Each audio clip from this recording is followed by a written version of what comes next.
Hello everyone, and today I'm going to be ranking every single Dreamworks theatrical movie from Antz all the way to The Wild Robot. So, just like last year when I watched every single movie in the Disney animated canon, I watched all the Dreamworks theatrical movies in the days leading up to the premiere of The Wild Robot, which I watched yesterday as of the time of me recording this. I don't know when this video will come out, so stay tuned. So now I'm going to be ranking all of them. Well, almost all of them. Please note that I specified theatrical, which means I'm not going to include any of these, as they were not released in theaters, so yeah. So let's start off with Antz, which I feel is a solid B. This movie is actually pretty good. I thought I wasn't gonna like it at first, but I was pleasantly surprised.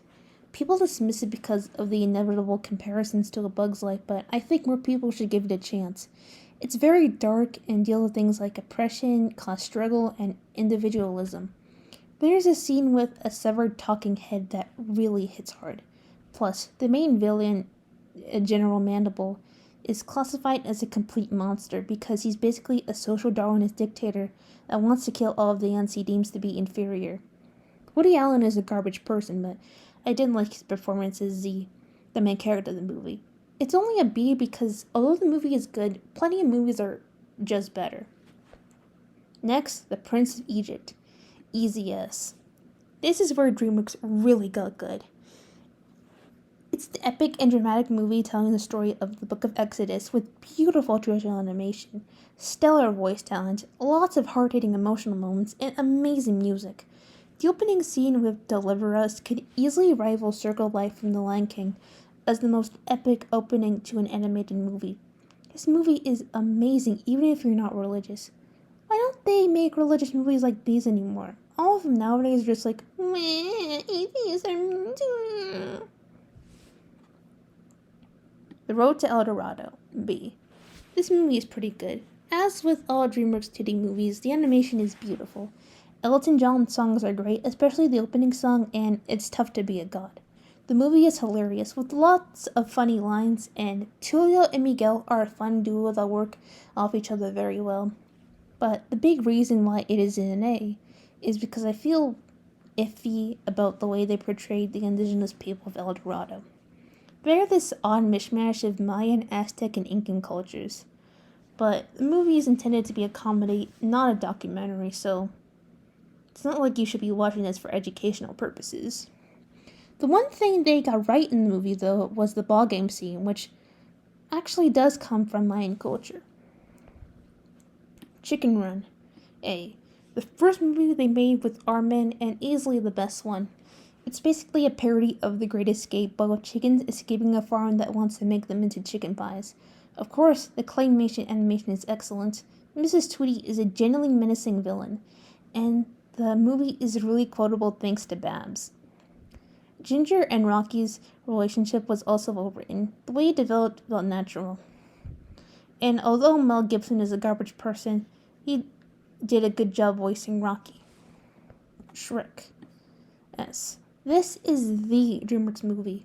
The movie that shaped Dreamworks into what it is today and changed the course of animation as we know it. Shrek is basically the mascot of Dreamworks apart from the Moon Boy. What else can I say about Shrek that hasn't already been said? The jokes and parodies are hilarious, but there's also a lot of emotion and heart in the movie. Like Shrek said, ogres have layers. And the soundtrack is god tier. It's definitely a cultural icon. Spirit Stallion of the Cimarron, A. This movie deserves more recognition. It's a beautiful story about a horse who can't be tamed, as well as the struggles of the Lakota people. Seriously, this movie has the best depiction of Native Americans in an animated movie. They're not stereotypical, and they're very important to the plot. The animation is beautiful, as expected from Dreamworks, and Bryan Adams songs are awesome. I have a few of them saved to my Apple Music library. Sinbad, Legend of the Seven Seas. The last of the 2D movies, B.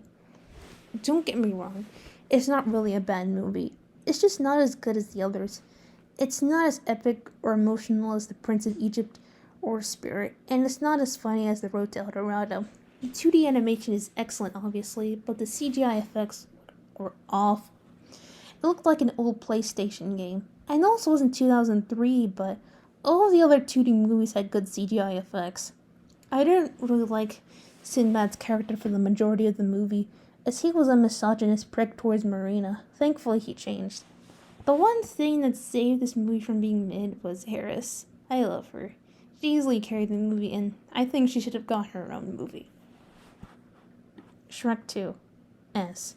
Shrek 1 was already amazing, but Shrek 2 manages to top it, with even funnier jokes, a lot of emotional and high-stakes action scenes, and a great soundtrack. The best scene is easily the I Need a Hero scene. Plus, it introduces Puss in Boots. He first appeared in this movie, but his introduction is so organic that it feels like he's always been there. Shark Tale. C. This movie isn't that bad as everyone says, but it's not really good either. There are some good qualities, like some of the jokes, courtesy of Sykes and Luca, were pretty funny, and I found the plot with the Shark Mafia to be interesting and compelling, especially with Lenny's struggle for acceptance and Frankie's death. I wish this movie focused on them rather than Oscar. I still think he sucks, as he's just an unlikable and selfish douchebag. The animation looks pretty weird, and the character designs are uncanny because they put human facial features onto fish. And the movie is just really outdated because of all of the pop culture references. They even mentioned Puff Daddy at one point, which is in poor taste nowadays if you know what P. Diddy has been in the news for. Madagascar. A. I don't get the hate for this movie. I know this movie isn't as epic as the other movies, but it's still really fun. And this movie focuses more on being funny rather than being emotional, which isn't necessarily a bad thing. Back, the movie is really funny, with plenty of great lines and perfect comedic timing. And it helps that the animation is really fun and bouncy, and it was deliberately designed to resemble a classic cartoon. And of course, I think Alex, Morty, and Gloria Melman are a fun quartet, but the lemurs and the penguins really carry the movie, so it's no surprise that they got their own spin-offs. Plus, this movie gave us I Like to Move It, Move It. Wallace and Gromit, The Curse of the Wet Rabbit, A. Another banger from Aardman. I mean, it's Wallace and Gromit. Everyone likes Wallace and Gromit.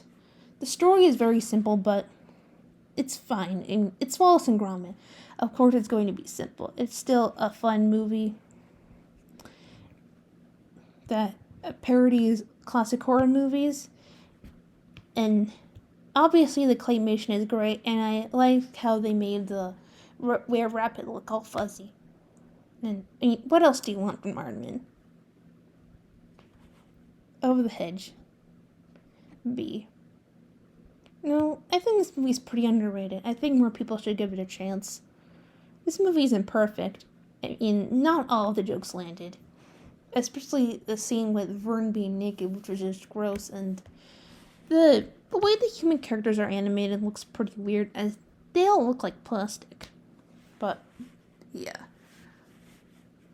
I like this movie because of its commentary on capitalism and suburban sprawl. And the movie was way ahead of its time because the main villain is basically a Karen, and she is the president of a homeowners association, which are inherently evil. Plus, the Ben Folds songs are stellar. Rockin' the suburbs. Flushed away, B. The last of the Aardman movies, and definitely the weakest one. It's not that it's bad, because it's still a pretty enjoyable and decent movie. It's just not that good compared to Chicken Run and Wallace and Gromit. And I think it's mainly because of how uncanny the animation looks, because it's CGI rather than claymation. I understand why they had to do it this way, because if it was claymation, then the plasticine models would be damaged from all the water in the movie, but it looks really uncanny, and it's not stop motion enough. There are plenty of CGI movies and shows that mimic stop motion, but this one doesn't really look stop motion enough. And but the movie's still enjoyable in its own right, with some funny moments and scenes, courtesy of the Toad, the main villain of the movie, who manages to be both entertaining and completely diabolical at the same time. I think Roddy and Rita are a fun duo that work off each other well. Shrek the Third. This movie isn't really that bad. Don't get me wrong, it's still the weakest of the Shrek movies, but really, it's not that bad as everyone says. I think there were some good moments in the movie, like the Pinocchio interrogation scene was really funny. I like the Princess Rebellion scene where, with the Immigrant Song by Led Zeppelin. And Shrek's bond with Artie was really heartwarming to watch, especially the campfire scene. It's just that Shrek isn't really an interesting character in this movie. It feels like he takes a backseat to Artie. Shrek's main character arc throughout the movie just focuses on him not wanting to be a father and then accepting the fact that he's a father now. And the jokes just weren't as funny as the first movies, with some exceptions. And the baby nightmare scene was really disturbing. Yep. B movie. Yeah, I can't put this anywhere else but B for obvious reasons. The movie is really absurd. I mean, it's about a bee suing the human race over honey, but it manages to be hilarious because of how weird it is. It's no wonder that this movie spawned so many memes. But the animation on the human characters looks like plastic, much like Over the Hedge, and the whole thing with Vanessa leaving her boyfriend for a literal insect is just so bizarre. Ken is literally the only normal person in the movie, and he's treated like a villain because of it. Kung Fu Panda S. Who knew a movie about a panda doing kung fu voiced by Jack Black would be so amazing, because it's the perfect balance of comedy and action with lots of heart and a great villain. Tai Lung is awesome, and of course Po is also a great character and a strong protagonist. And although the CG animation is obviously good, its 2D animation in some scenes deserves a shout out as well. Madagascar, Escape to Africa, A. I don't know whether I like this better than the first movie or not. I think they're both a bit equal in terms of quality. They still have really good jokes, really good animation, and decent stories. But the main villain of this movie was pretty mid, because he's just a knockoff of Scar from The Lion King. I liked Nana as a villain much better. I also really liked Melman's little subplot of his crush on Gloria. Plus, this movie gave us Moto Moto. Monsters vs. Aliens. Okay, this is a good movie. I don't care what anyone says. Monsters vs. Aliens slander will not be tolerated in this household. It's not perfect by any means, but I think it's still a really enjoyable movie. And, I really like the characters. I like the story. A lot of the scenes were pretty funny and memorable, like the president playing Axel F on the keyboard. The animation is really good, especially on the human characters. Definitely a step up from Over the Hedge and B movie. And I think this movie doesn't get enough credit for Susan realizing the red flags in her fiance's behavior and then promptly ditching him, because Derek is just extremely toxic, not a good boyfriend whatsoever. And I think this movie deserves more praise for how it handled the aspect of Susan and Derek's relationship. We hate Derek in this household, and we stan Susan, as well as Bob. He's really funny, even if he was meant to appeal to little kids. How to Train Your Dragon S. Yeah, another absolute banger. Everything about it is perfect, from the animation to the music, and back that's just a story about a Viking and the bond he has with this dragon, and him convincing his entire village that dragons aren't bad. Yeah, Hiccup and Toothless are an iconic duo and really strong protagonists.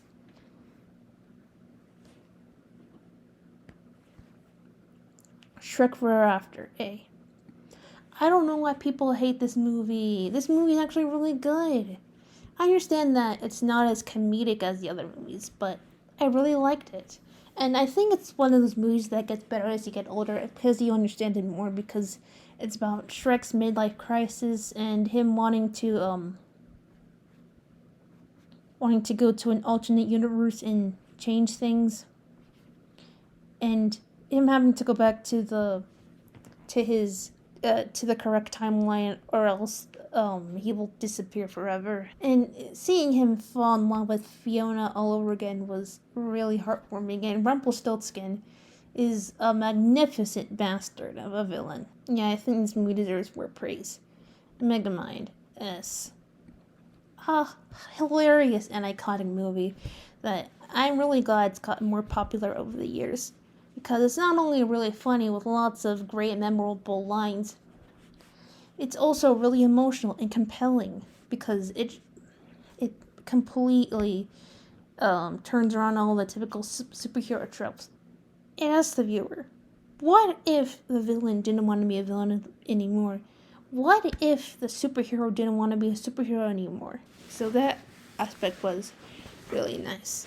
And I liked how and this movie was ahead of its time, because Hal, aka Titan, is basically an incel and is rightfully depicted as the villain of the movie for not respecting Roxanne's boundaries and feeling like he's entitled to have her. Yeah, this movie is definitely ahead of its time. We do not acknowledge Megamind versus the Doom Syndicate in this house. It's complete garbage, but whatever. Kung Fu Panda 2. Yet another sequel that's better than the original. This movie had a lot of emotion concerning the genocide of the pandas, and Poe's feelings about him being adopted, and him wondering what happened to his birth parents, although we find out that his dad is still alive, and he will appear more in Kung Fu Panda 3. And Lord Shen is another complete monster. He is an absolute menace who committed genocide on all of the pandas. Well, most of them anyway, because there's still some pandas in Kung Fu Panda 3. And he is absolutely cold. And his voice actor's performance is amazing. Most definitely my favorite Kung Fu Panda film, Puss in Boots 1. I don't know why people don't like this movie. It's like they watched Puss in Boots the Last Choice and they decided that this movie is bad, but it's not really bad at all. I thought it was a fun and compelling movie, and the character relationships are really interesting, especially that of Puss and Kitty, and Puss and his adopted brother, Humpty Alexander Dumpty. I think more people should give this movie a chance. I mean, if it wasn't for this, we wouldn't have this. Madagascar. Madagascar 3, Europe's Most Wanted. I think this is easily the best Madagascar movie. I don't know if others agree with me, but this is just my opinion. Because I think it has the best characterizations, the best new supporting characters, especially with Vitaly. He's an interesting character with a really sad backstory, and he's voiced by Walter White. And so is Poe's dad, but we'll get to Kung Fu Panda 3 pretty soon. And the movie has some of the best animation, especially during the fireworks scene. It's just so colorful. You really had to be in the theater to see it, and luckily, I did get to see this in theaters when it came out. And the villain, Chantal Dubois, was amazing and iconic. Definitely my favorite Madagascar villain. Rise of the Guardians. You know what? This is my favorite Dreamworks movie, and it has been ever since I watched it, and I'm really sad that Dreamworks doesn't really pay attention to it anymore or post about it on their social media, because it was such a box office failure for them. It didn't deserve to flop. I think it deserves more praise and attention, because I really liked how they reimagined all of these classic children's folklore characters. I think, aka the guardians of childhood, like Santa Claus, Easter Bunny, the Tooth Fairy. I really liked how they reimagined all of them, and I find Jack Frost's character and to be really compelling, and the villain was really disturbing. Probably Pitch Black is probably my second favorite DreamWorks villain. After, we'll get to him pretty soon. The Croods. Now this is a pretty decent movie, but it's a bit lower on the list because, not all of the characters were interesting. I didn't find the rest of the Croods to be that interesting, except for Eep and Grug. And Guy carried the movie. He was fun. I liked him. And the animation is pretty good. There's a lot of emotional scenes, but not all of the jokes landed. This isn't a bad movie by any means, but you know what? The sequel is better. Oops, that's a spoiler. I just really think Grug was insufferable in this, but luckily he changed his ways. Turbo.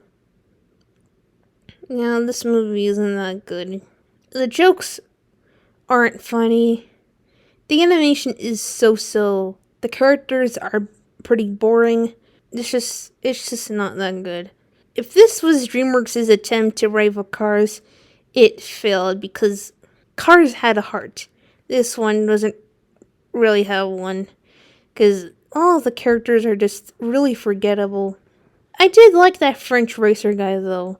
I think he and Ken from B-Movie should start a support club for humans who were gaslighted by bugs. Mr. Peabody and Sherman. This is another movie that is really underrated. I think more people should give it a chance. The main thing I like about this movie is the emotional moments, mainly the bond between Mr. Peabody and Sherman. And it's crazy how a talking dog can adopt a human child, and they have a really strong bond. And I really liked all of the little history and jokes. They were pretty fun to watch. And the scene towards the end with Bill Clinton popping up and saying, "I've done worse," that one was just crazy. I think it should be talked about more, but although I really like this movie and I think it's underrated, I hate Penny. She is just such a jerk. Oh my gosh.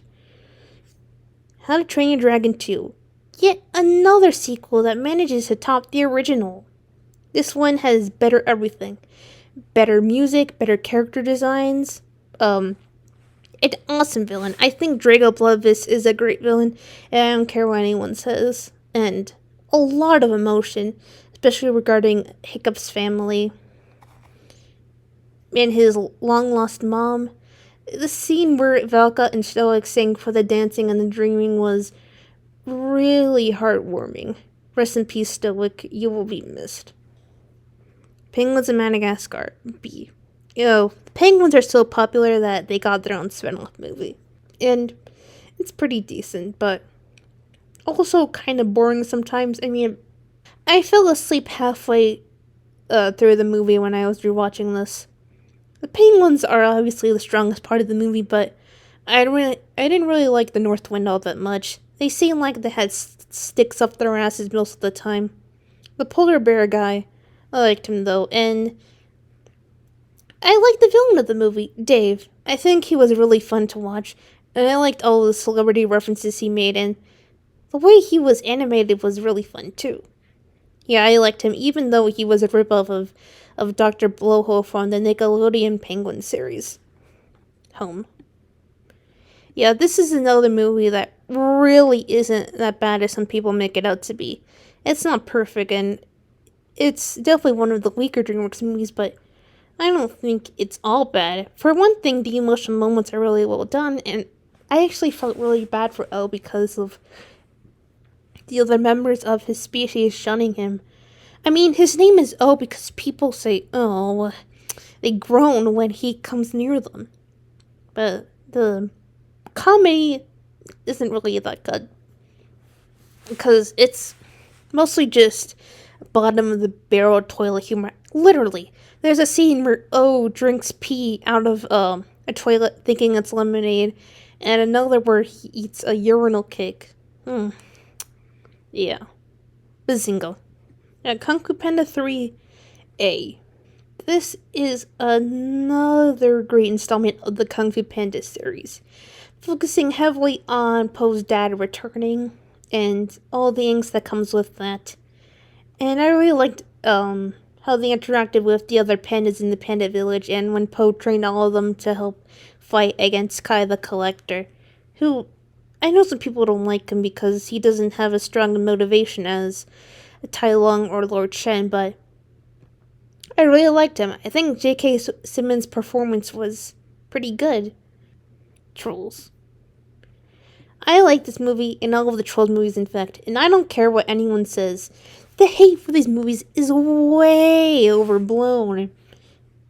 Because the actual movie really isn't that bad. In fact, it's actually quite good. I know it looks all sugary and cutesy, but there's actually a few funny black comedy moments. And the whole movie revolves around these giant creatures eating the trolls. We even get to see Trolls cookbook with recipes on how to cook trolls, and it's really disturbing. And of course, we all know that Brant's grandma got eaten.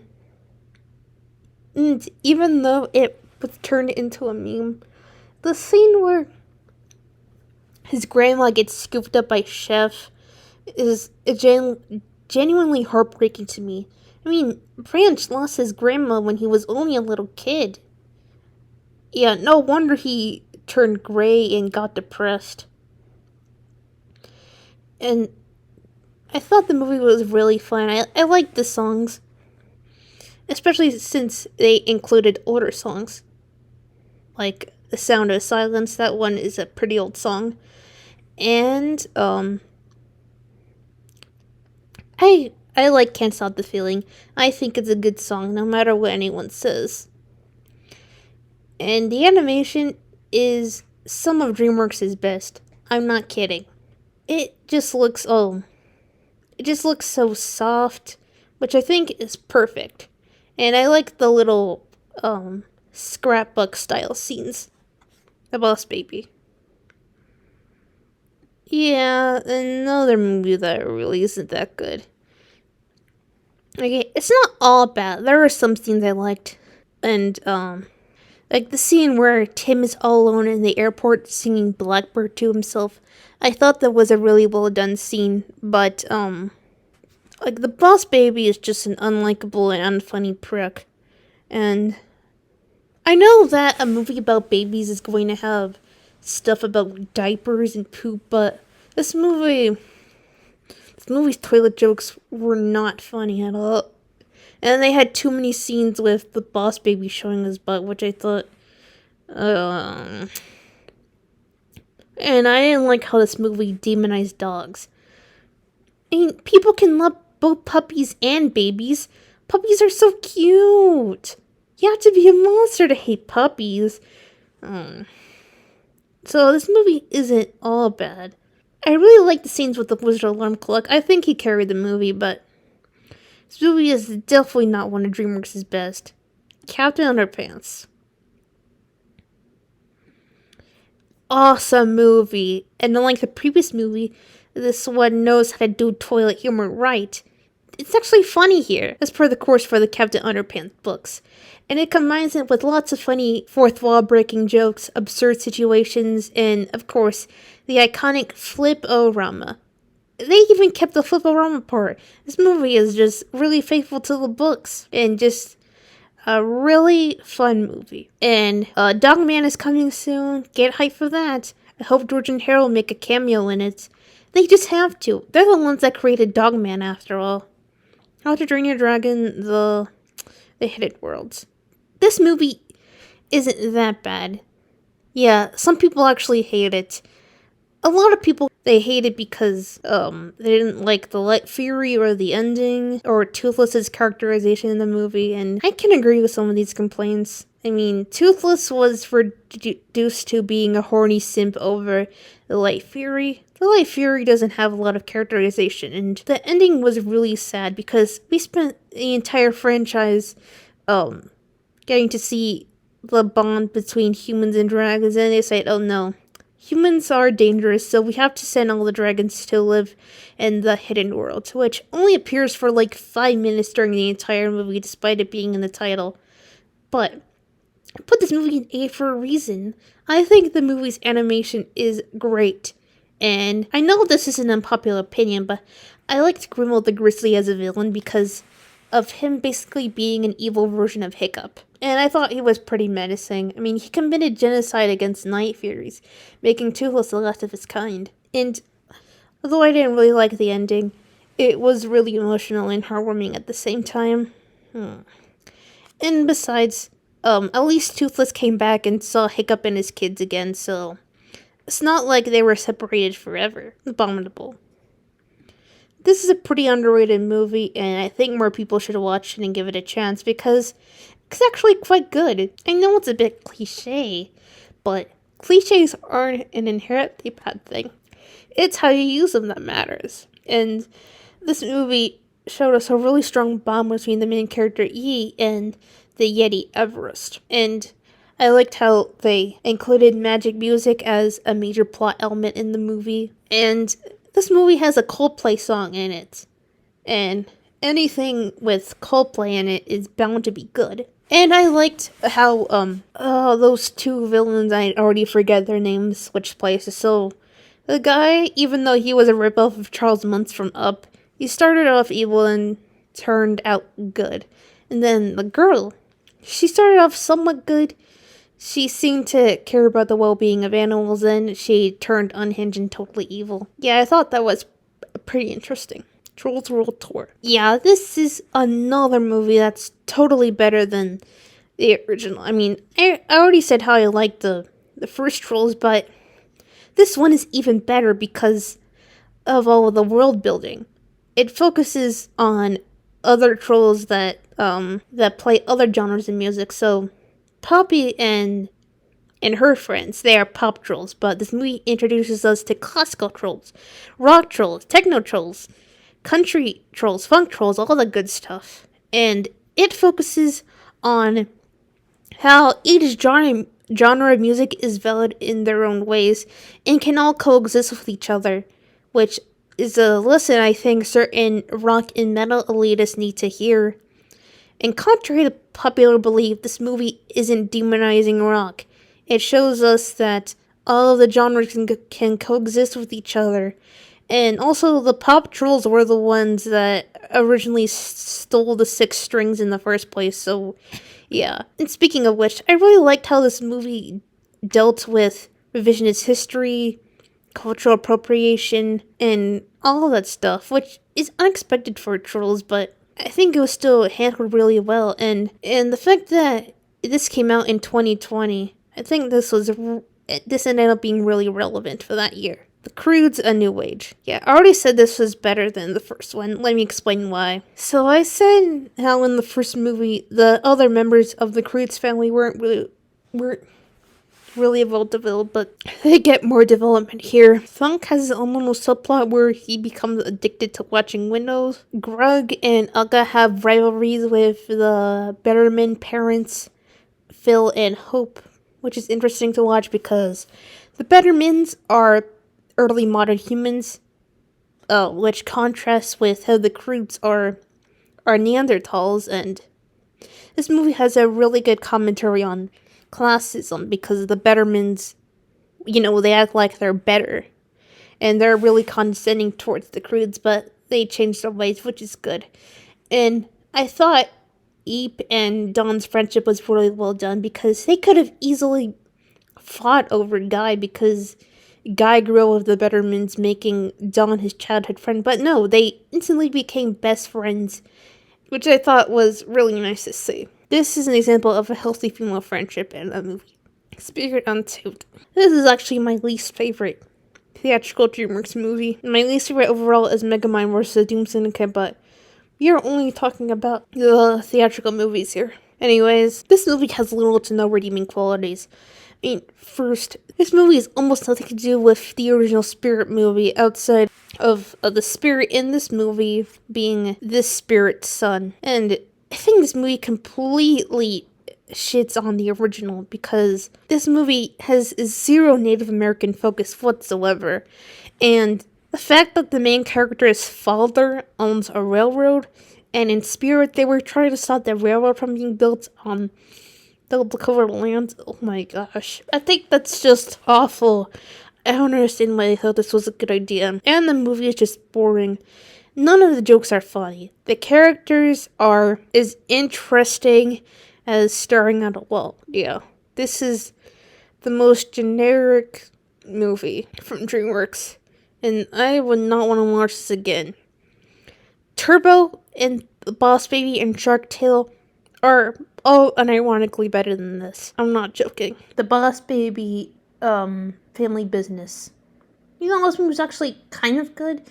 I definitely think it's better than the first Boss Baby. For one thing, this movie doesn't demonize puppies, and I felt like this movie had a better story and characters because it focuses on Ted and Tim being all grown up, and Tim having his own family, and yeah. But this movie didn't nearly have as much unfunny gross out jokes as the first one. Some of the jokes are actually pretty funny. I mean, like the agnostic kid at the Christmas play. I thought that was pretty funny. But the main thing that gets me about this movie is that Tina doesn't really have much of an arc. She's mainly just there to support Tim and Ted and encourage them to work together. But I really liked Tabitha's character in the movie. I felt like she had an interesting story and internal struggle, and the scene with the song "If You Want to Sing Out" was really well done. The animation was really good in that scene. And I also like the scene where Tabitha sings at the Christmas pageant. That was a really well done scene as well. I think the villain was pretty fun, even though Jeff Goldblum sounded really bored while voicing him. It feels like he was about to fall asleep while recording his lines for him, but yeah, the bad guys. Amazing. For one thing, this movie uses painted CGI, and any movie that uses painted CGI is bound to be peak. Well, almost all of them. I know there are some people that complain about this movie being cliche, but cliches aren't inherently bad. It's how you use them that matters, and this movie makes up for its cliches by being really fun and charismatic and having amazing animation and action. And I really like how all the main characters, the bad guys, are all villains that are commonly demonized. You have a shark, a piranha, a snake, a tarantula, and of course a wolf. And it focuses on Mr. Wolf's realization that he wants to be a good guy and break away from the big bad wolf stereotype. And the villain of the movie is a guinea pig, an animal that is usually heroic in fiction. And Professor Guinea Pig acts all cutesy and pats himself on the back for his supposedly heroic actions, but really, he is just a selfish jerk. Puss in Boots: The Last Wish. Obviously, this is absolute cinema. Absolute cinema. Yeah, the first Puss in Boots was good. No doubt about that. But this completely knocks it out of the water. This is another painted CGI movie. While the bad guys is animated to resemble a cartoon or a comic strip, this one uses painted CGI to resemble a storybook, which is perfect considering that most of the characters in the movie are fairy tale or nursery rhyme characters. This movie has a really important message about how we should appreciate everything we have in life and that death is inevitable, and so that we should enjoy what we have in life. And this movie has a lot of characters, but it manages to balance them well so they don't feel bloated. Like, Big Jack Horner was a really fun villain because of how completely irredeemable he was. And although the Goldilocks and the Three Bears are a crime family, they had a pretty heartwarming bond and a compelling arc that mirrors that of Puss's character arc in the movie. And of course, Death, my absolute favorite DreamWorks villain. He is just an absolute menace, especially when he starts whistling. Yeah, absolute chills every time he's on screen. And the fact that he can be defeated just by accepting that you're going to die someday. That is just perfect. Ruby Gilman, Teenage Kraken. I think I'm gonna put it in in here for now. Yeah, this movie is decent, but it doesn't live up to its full potential. And my main complaint with this, and this is a complaint that a lot of people have, is the twist that Chelsea is actually Narissa instead of being Narissa's daughter. It felt like they were saying, oh, all mermaids are actually evil and all krakens are good, which I think is an awful thing to say. Even though they are fantasy creatures, I think it's awful to say that every member of one species is inherently evil. And Grandmama was an absolute prick. She was basically training Ruby to be a child soldier. I wish that Ruby and Chelsea could have stayed friends and they would have brought peace to krakens and mermaids together. In fact, that is actually what they wanted to do, but they decided at the last minute that they wanted Chelsea and Narissa to be the same. Oh well, at least we have fanfiction rewrites for that, and the movie isn't completely awful. I thought the animation was pretty good, especially on the krakens. The humans look pretty weird, but I like the way the krakens were animated. It looks really bouncy and fun, almost like a classic cartoon. Trolls band together. Yep, the best Trolls movie by far. It has the best characters, the best jokes, so many really funny and iconic lines, the best music. I mean, the Mount Rageous scene where Velva and Veneer are singing Fame and Watch Me Work. And of course, Sweet Dreams, which unfortunately isn't on the soundtrack. That was just amazing. I thought that was the best musical rescue scene since Shrek 2's Holding Out for a Hero. And of course, you have Velvet and Veneer, the breakout characters of the movie, the most iconic characters that are really fun to watch, as they are diabolical but entertaining. They have a lot of funny moments. The way they're animated is really fun, as they're also designed to look like classic cartoon characters. And although they stole talent from Trolls, their singing voices were really good. Their voice actors, they're the talented ones. Yeah, I think this is the peak of the Trolls franchise. We'll just have to see if Trolls 4 manages to top this. Kung Fu Panda 4. Yeah. Definitely the weakest Kung Fu Panda movie. I don't think it's bad. It's just not as good as the other ones. The main thing that gets me about this movie is that the chameleon is a really weak villain. She had a lot of potential, but her excuse for being a villain is that she was too small, which I think is complete bullshit, because Mantis is way smaller than her and he still got to practice kung fu, and the only evil thing that the chameleon did in the movie was push someone down the stairs. She wasn't nearly as threatening as Tai Lung or Shen or Kai, but I actually really like Zen, the fox in this movie. And I know people don't like Aquafina and think she's annoying, but I think Aquafina gave a good performance as Zen here, and she has a really compelling story. And although the Furious Five weren't in the movie, I like that they came back at the end and we get a cover of Baby One More Time by Tenacious D. Honestly, Poe's dads carry the movie. We love Old Man Yowie in this house. And finally, The Wild Robot S. I know it just came out, but it's already one of the best Dreamworks movies ever. Seriously. First of all, it uses painted CGI, much like the bad guys in Puss in Boots. So the animation is beautiful. The story is absolutely perfect as well. Really emotional. Characters are really compelling. There's so much I want to say about this movie, but I'll probably give it all away. So I just want to say, please support this movie. The movie is really amazing and deserves all the support it can get. We need more movies like this. Seriously. This is, without a doubt, top 5 Dreamworks movies for me. And yeah, so that's all the Dreamworks theatrical movies ranked, excluding these ones, because, you know, they were not theatrical. So, do you agree, disagree? Let me know in the comments below. So, goodbye, and see you in 2025 when Dogman comes out.